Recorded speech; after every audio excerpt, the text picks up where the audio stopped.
In the previous chapter, before you were born, you agreed to meet your twin flame.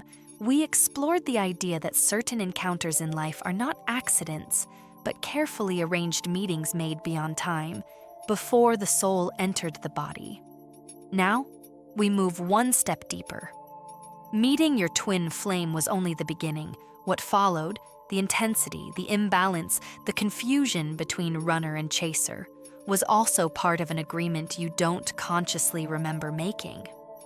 Inspired by the teachings of Ainslie MacLeod, particularly his work on soul planning and pre-birth intentions, this chapter invites you to see the runner-chaser dynamic not as a mistake, punishment, or failure of love, but as the unfolding of a deeper soul contract. From a soul perspective, balance does not mean symmetry. Souls do not always choose equal roles. They choose complementary functions. Long before this lifetime, the soul understood that awakening does not happen through comfort. It happens through contrast. And so, the agreement was formed. One would awaken through emotional exposure, while the other would awaken through resistance. This is why the connection feels disproportionate. One soul feels flooded by recognition, longing, and meaning. The other feels threatened, destabilized, and overwhelmed. This imbalance is not evidence that something has gone wrong. It is evidence that the agreement is active. Ainslie MacLeod teaches that before birth, the soul selects experiences that will catalyze growth, even if the personality later resists them. In that space beyond time, the soul sees clearly. It understands that identity, ego, and emotional defenses must eventually be challenged for evolution to occur. The runner-chaser agreement was never about romance alone. It was about activation. The chaser did not agree to suffer endlessly.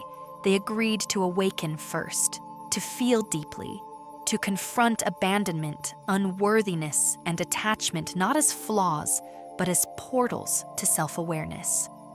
The runner did not agree to be cruel or absent. They agreed to embody resistance, control, and fear, often shaped by past life imprints or early life conditioning, so that those patterns could be brought into consciousness. What makes this agreement so painful is that the human mind cannot remember consenting to it. From the personality level, it feels unfair. Why do I care more? Why am I the one left waiting? Why does this connection feel impossible to release? These questions arise because the agreement was not made by the mind. It was made by the soul. And yet, this is where confusion often turns into liberation. The contract was never designed to trap you in longing or chase endlessly after another person. Its purpose was to reveal what lives beneath the longing. The attachment, the fear of loss, the hunger for validation, these are not punishments. They are signals pointing toward unresolved inner terrain. The agreement activates when the connection threatens the false structures of identity. For the runner, closeness feels like annihilation of the self they've built to survive. For the chaser, distance feels like the collapse of meaning. Both reactions are precise. Both are intentional. Both are invitations. This is the hidden truth most people miss. The agreement is not fulfilled when the runner stays, returns, or commits. It is fulfilled when the lesson is integrated, when the chaser no longer needs pursuit to feel whole, when the runner no longer needs distance to feel safe. You didn't remember making this agreement because forgetting was essential. Without forgetting, there would be no awakening. The soul chose amnesia so that recognition could be earned through experience, not memory. In the next chapter, we will explore why these roles are unequal on the surface, yet perfectly aligned in purpose, and how this imbalance serves the evolution of both souls.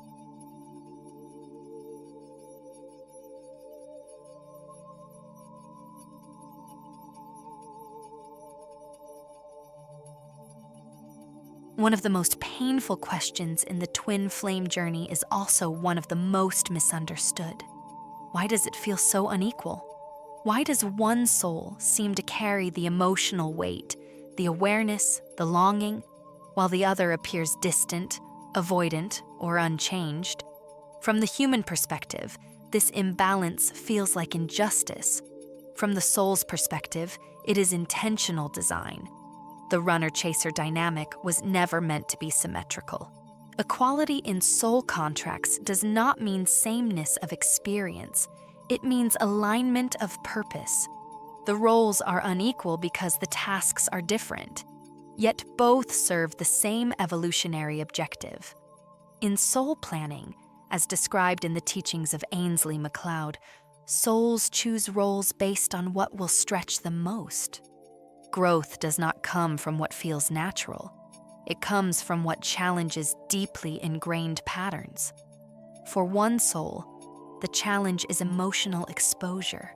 For the other, it is emotional surrender. The chaser is not more spiritual or more evolved. They are simply more open at this stage. Their nervous system, life history, and soul memory allow them to feel first. This sensitivity becomes the doorway to awakening, but also to attachment, fear of loss, and over-identification with the connection. The chaser's role is to confront dependence disguised as devotion.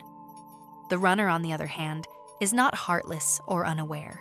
They are defended, often shaped by survival patterns, control, self-reliance, emotional suppression. The runner experiences intimacy as destabilizing. Love threatens the structures that once kept them safe. Their role is to confront fear masquerading as independence. This is where the illusion of inequality arises. One soul feels everything. The other avoids feeling. One searches for meaning. The other resists disruption. But both are being worked on by the same contract, just from opposite directions. The shared purpose is integration. The chaser is pushed toward self-sovereignty. The runner is pushed toward vulnerability. Neither can complete their task by focusing on the other. The more the chaser pursues, the more the runner retreats. The more the runner withdraws, the more the chaser is forced inward. This is not cruelty, it is precision. The soul contract does not reward effort, it responds to alignment.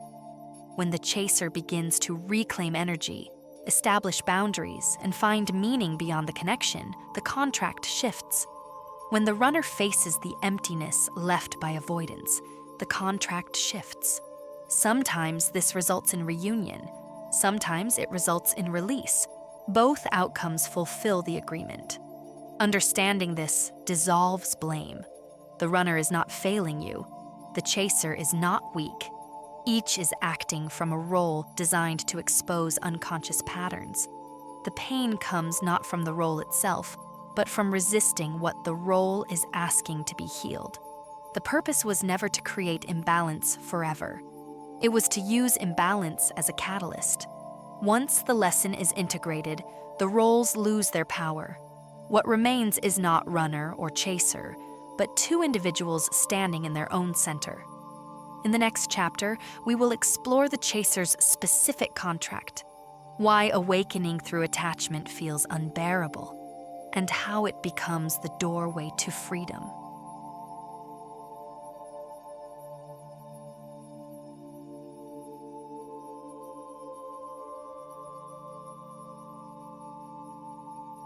The chaser's role is often misunderstood as weakness, obsession, or emotional dependency. From the soul's perspective, however, the chaser is not failing the journey. They are entering it first. The chaser's contract is one of early awakening, and attachment is the doorway through which that awakening begins. In many lives, attachment is framed as something to overcome or eliminate. But in this soul agreement, attachment is not a mistake. It is a trigger. It brings buried wounds to the surface, fear of abandonment, longing for validation, the belief that love must be earned or pursued. These patterns were not created by the twin flame connection, but the connection activates them with surgical precision. The chaser feels more because their nervous system is already open. They sense the depth of the bond before the mind can explain it. This sensitivity is not accidental. It is what allows awareness to emerge early. Yet this same openness makes the chaser vulnerable to confusing connection with completion, believing the other person holds the missing piece of their identity. This is where the contract begins its real work. The chaser awakens through pain not because suffering is required, but because resistance to pain keeps the old self intact. The longing, the anxiety, the constant mental looping, these are signals pointing inward. They ask uncomfortable questions. Why does my sense of worth fluctuate based on someone else's presence? Why does distance feel like annihilation? What part of me am I trying to retrieve through this connection? As inspired by Ainslie MacLeod's teachings on soul growth, awakening often comes when the personality is stretched beyond its familiar coping strategies. The chaser's attachment dismantles the illusion that love exists outside the self. It forces a confrontation with inner emptiness, not as a flaw, but as unexplored territory. Importantly, the chaser did not agree to remain in pursuit. The contract is not fulfilled through endurance. It is fulfilled through integration. When attachment transforms into awareness, the dynamic shifts. The chaser begins to recognize that devotion to another was a rehearsal for devotion to the self. This moment is subtle, yet profound. The energy once directed outward returns inward. Boundaries emerge naturally. Stillness replaces urgency. The chaser no longer chases because they no longer believe love must be chased. This is the paradox of the contract. The moment the chaser releases pursuit, they step into their true role, not as seeker, but as sovereign. Whether reunion occurs or not becomes secondary. The awakening has already happened. In the next chapter, we will turn toward the runner, exploring why avoidance is not a lack of love, but a survival response written into the contract itself.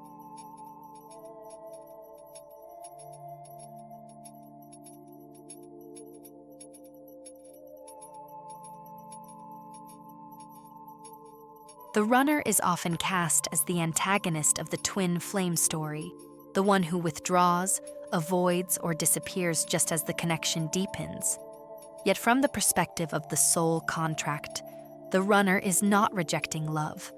They are prioritizing survival. Their role was never designed to be comfortable or admired. It was designed to expose the cost of living disconnected from the heart. Before love can be chosen, safety must be established. For the runner, emotional safety was learned through distance, control, and self-reliance. These patterns are rarely conscious.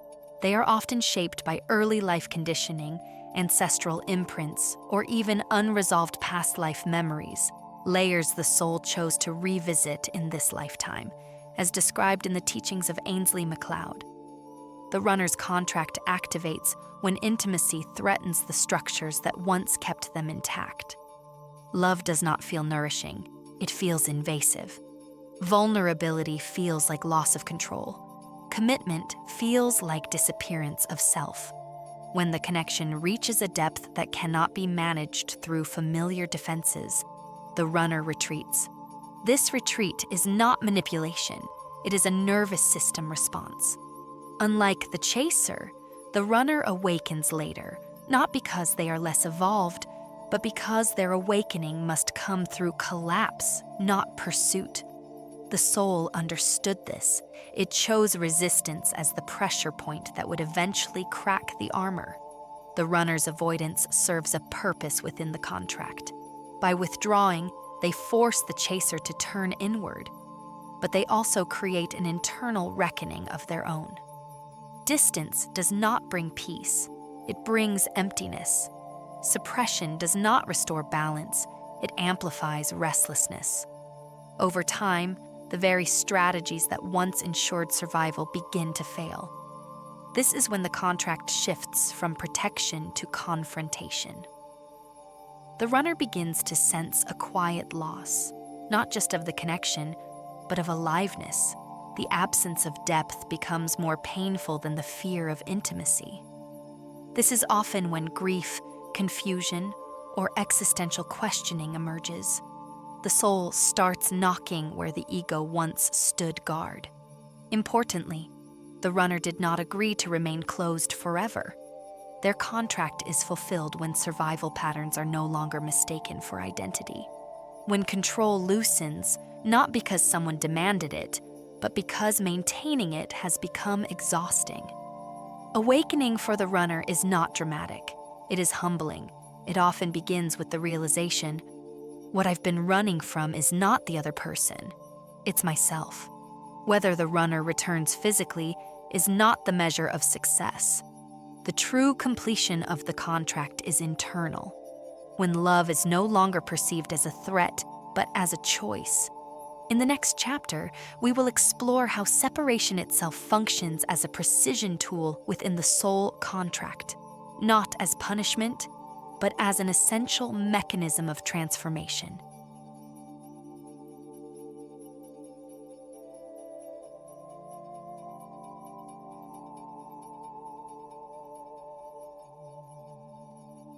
Separation is often experienced as the most devastating phase of the twin flame journey.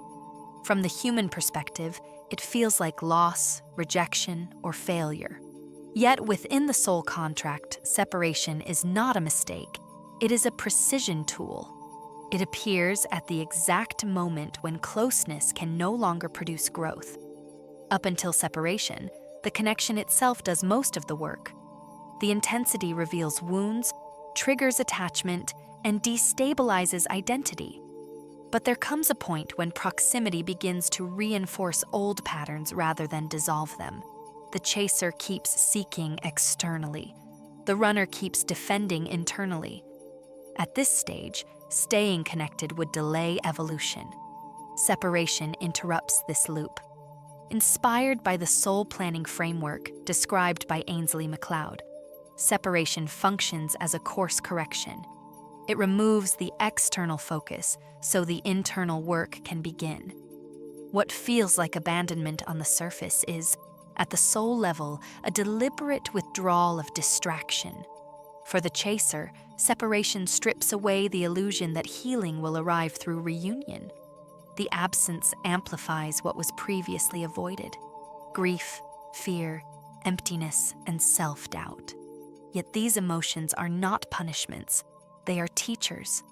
Without the other person as a focal point, the chaser is forced to ask deeper questions. Who am I without this bond? What remains when hope is removed? Where does my sense of meaning truly come from? For the runner, separation removes the immediate threat of intimacy but introduces something far more unsettling: silence. The familiar defenses no longer have anything to push against. Control brings no relief. Distance no longer restores equilibrium. In this quiet, the runner often encounters a subtle but persistent ache, an awareness that something essential has been avoided rather than resolved. This is the elegance of separation. It gives each soul exactly what they resist most. The chaser receives emptiness instead of connection, forcing self-anchoring. The runner receives stillness instead of escape, forcing self-confrontation. Neither experience is accidental. Separation also dismantles fantasy. Without contact, projections lose fuel. The idealized image of the twin flame begins to fade, revealing the underlying purpose of the connection. Love is no longer romanticized, it is redefined. Importantly, separation does not mean the contract has failed. It means it is working. Many misunderstand this phase as a test of endurance, how long one can wait, hope, or remain faithful. In truth, separation is a test of alignment. The contract responds not to longing, but to integration. The more each soul embodies the lesson of their role, the less separation needs to function as a corrective force. Sometimes this leads to reconnection, but only after the dynamic has dissolved. Sometimes it leads to closure. Both outcomes are valid completions of the contract. Separation ends when it is no longer necessary, when the chaser no longer seeks completion outside themselves and the runner no longer fears dissolution within intimacy. The tool has done its work. What remains is not loss, but clarity. In the next chapter, we will explore the role of free will inside the soul contract and the moment when the pattern can finally change.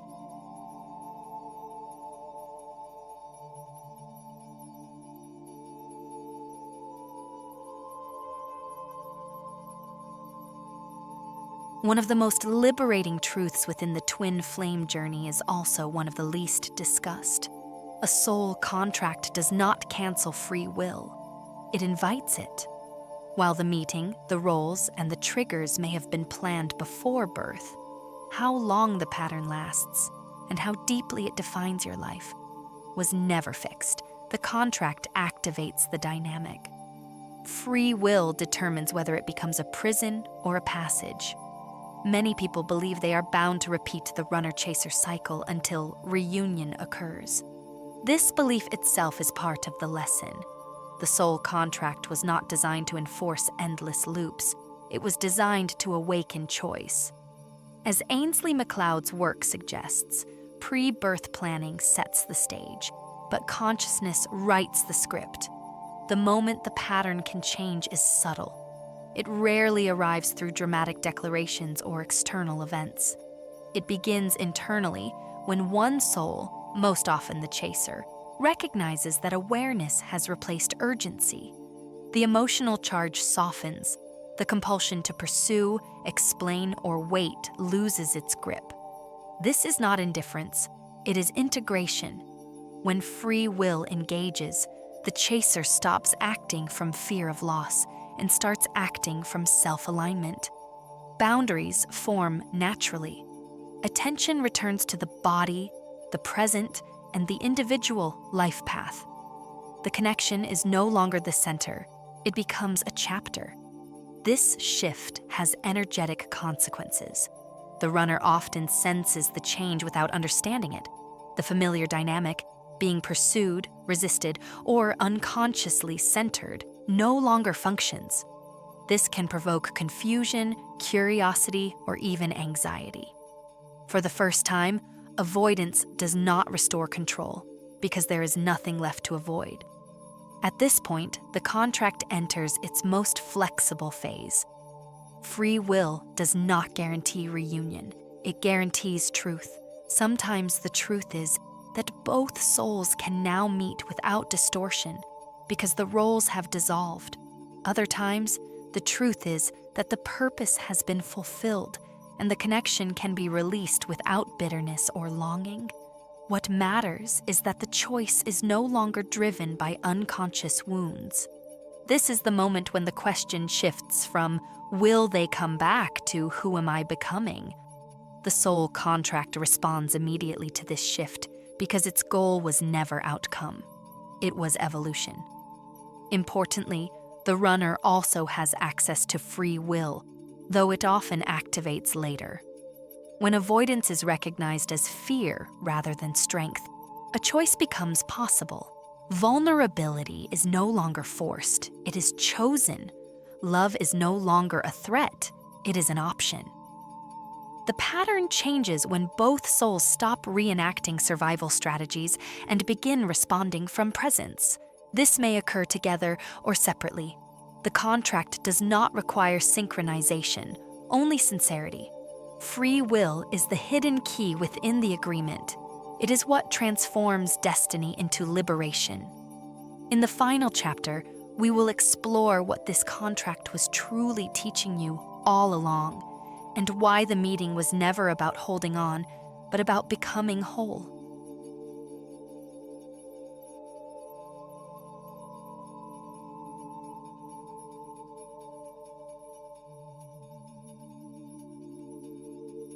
When the intensity fades and the roles begin to loosen, a deeper question emerges.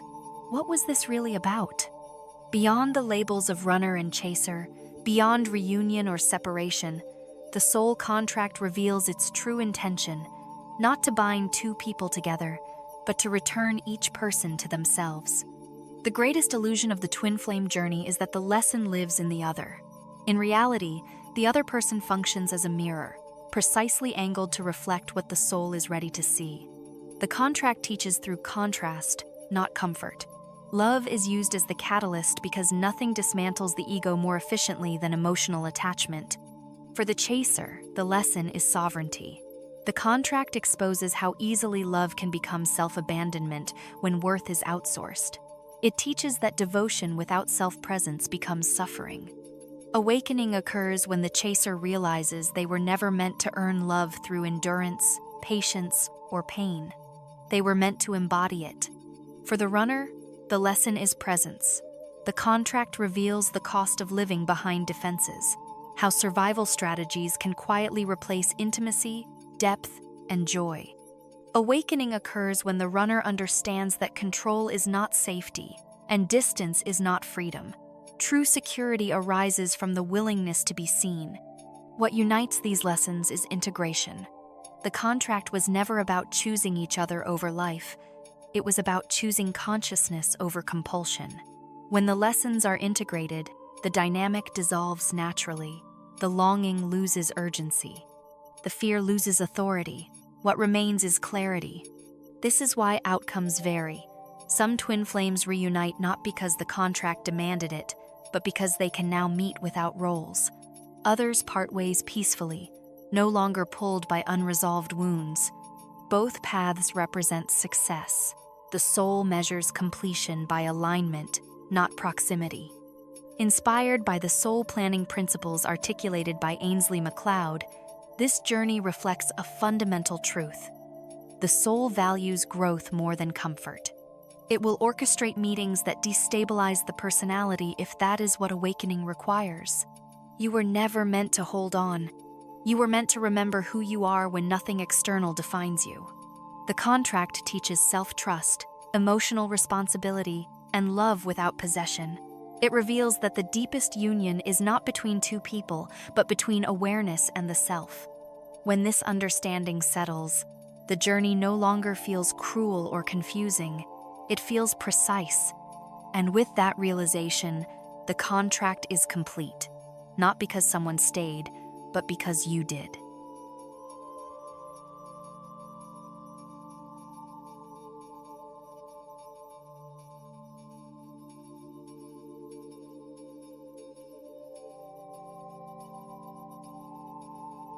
If this message resonated with you, take a moment to pause and reflect, then let us know in the comments. Which part of the runner-chaser contract spoke directly to your journey? Your voice matters here. This channel is not just about information. It's about shared awareness and collective healing. If you haven't yet, like this video and subscribe so you don't miss the next steps of this series. Each episode is designed to gently dismantle confusion and replace it with clarity. And if you feel called to support this work more directly, you can contribute through Super Thanks. Your support helps keep these teachings accessible, independent, and deeply intentional. Thank you for walking this path with us. We'll meet again in the next episode. Episode 3, Why the Chaser Awakens First. A deeper look into why awareness comes early for some and why that awakening can feel so heavy. Until then, stay present, stay grounded, and trust what is unfolding